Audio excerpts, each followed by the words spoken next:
Good day, my name is Mikaela Barcia, and today I will discuss the EDCOM report of 1991 and I will compare it to the current situation of Philippine education. But first, I will discuss what is EDCOM report of 1991. The report assesses the scenario of education in the Philippines. This is considered as a contemporary assessment that also studied the future direction of educational setup in the country, thus marking the Fifth Republic as one of the milestones of the Philippine education. Let's start with the EDCOM findings of 1991. First, too little investment in education. The government is not spending enough for education as compared with other ASEAN countries. Only 1.3% of GDP is allotted to the education sector. But today, the education and infrastructure departments get a third of the proposed 3.757 trillion of the budget for 2019. This represents that 21.6% of GDP is allotted in education sector. Second, disparities in access and education. The educational institutions favor the rich and high-income families, whether formal or non-formal. There is a high percentage of incomplete primary and elementary schools in depressed regions. In my opinion, it is happening until now. If you have the money, you got a chance to pursue your career, because growing up in the province, I witnessed how hard for the low-income families to send their children to school. Third, low achievement. Pupils on average learn only 55% or even less of what must be learned. On the other hand, rich and high-income families got higher achievement records. But today, I see that it is the other way around. Most of the successful persons now are from poor families, but became successful because of hard work. And I commend the sacrifices of the teachers and their parents to help the students.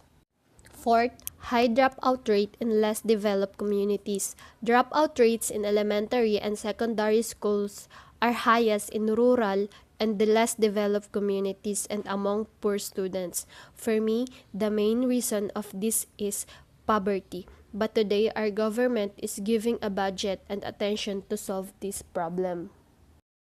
Fifth, special needs neglected. Muslim and cultural communities as well as special learners suffer from benign neglect.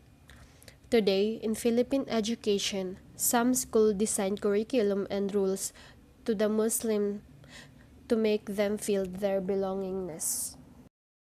Sixth, limited ECE and NFE services. Only rich families acquired early childhood education and development. Non-formal education services are inadequate and found only in developed communities. But it is different today because there are LGUs or volunteers in different barangays to help and teach for free and help the early childhood education to be improved.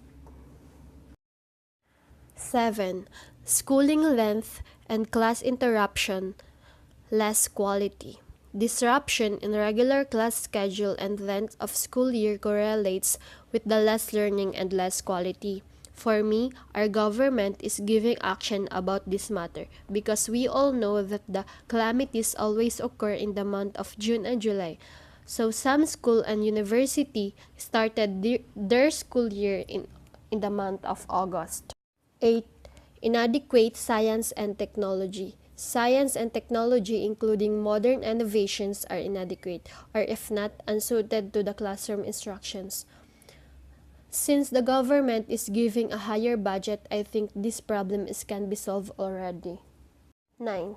Ineffective values education. Values education in schools is lacking and ineffective.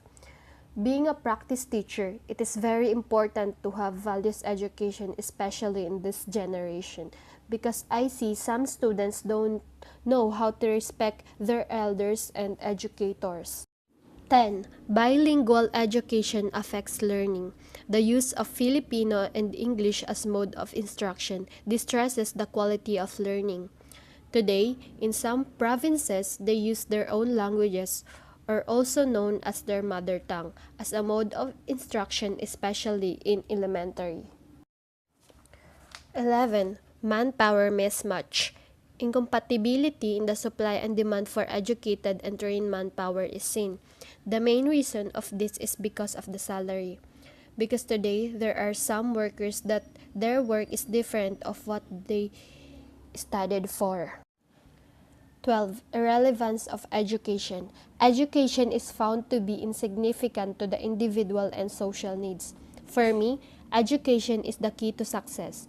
I see that if you are educated person, it is very easy to socialize. We can make use of education to have a better society. 13. Incompetent training and instruction. Inadequacy of trained effective teacher was shown. Graduate studies are mediocre, limited, and underdeveloped. Today, I see that our teachers are more competent because I know a lot of educators that enroll in graduate schools right after they pass the LET exam. Lastly, 14. Ineffective and inefficient organization. Organizational structure of the education system is ineffective and inefficient. But today, I see different changes or developments in the Philippine education, and the government provides different organization to give a better learning. And that's it for my report. I hope that you learned in today's video. Thank you.